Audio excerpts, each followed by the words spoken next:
বহু অপেক্ষিত এখন দলং দৈনিক শিশুৰ পৰা বৃদ্ধালৈ চাব আহে সেই দলংখন স্বাধীনতাৰ প্ৰায় ৭৭ বছৰ পিছত চৰকাৰে নিৰ্মাণ কৰি দিছে এই দলংখন যাৰ ফলত উৎফুল্লিত হৈছে এতিয়া জোনাইৰ বৃহত্তৰ অঞ্চলৰ জনসাধাৰণ ধেমাজিৰ জোনাইৰ অসম অৰুণাচল সীমান্তৰ চিলে নদীৰ ওপৰত আছে এই দলংখন সীমান্তৱৰ্তী কেমি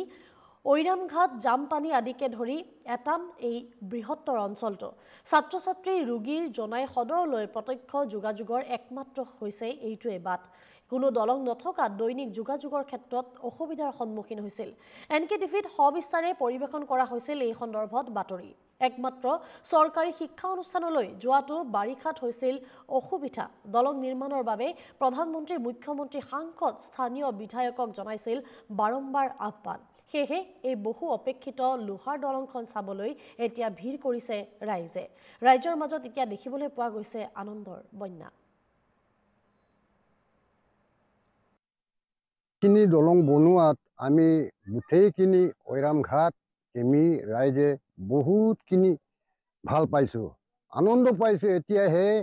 এই ঈশ্বৰ প্ৰভু আমি যে এই স্কুলীয়া ল'ৰাবিলাকে যে ইয়াত আৰ পাৰ কৰি পিনি কিমান কিন্তু এতিয়া যে এইখিনি যে চৰকাৰে যেহেতু ইমান মানে বছৰৰ পৰা জ্যেষ্ঠ নাগৰিক সন্থাই মানে ইমান ৰিকুৱেষ্ট কৰি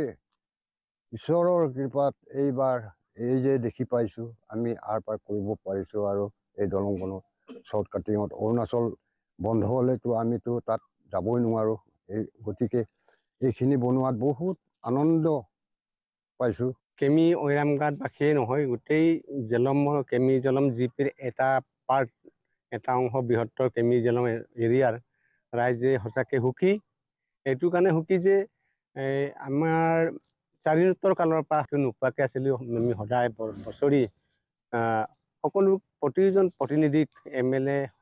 সাংসদ সকলোকে আমি দাবী কৰি আহিছিলোঁ বিনিময়ত আজি আমাৰ এই আটাইতকৈ মৰমৰ শ্ৰদ্ধাৰ আমাৰ MLA আৰু সাংসদ মহোদয় তেওঁলোকৰ দুয়োটাৰে উদ্যোগত আমাৰ এই কেমি নৈখনৰ ওপৰত এটা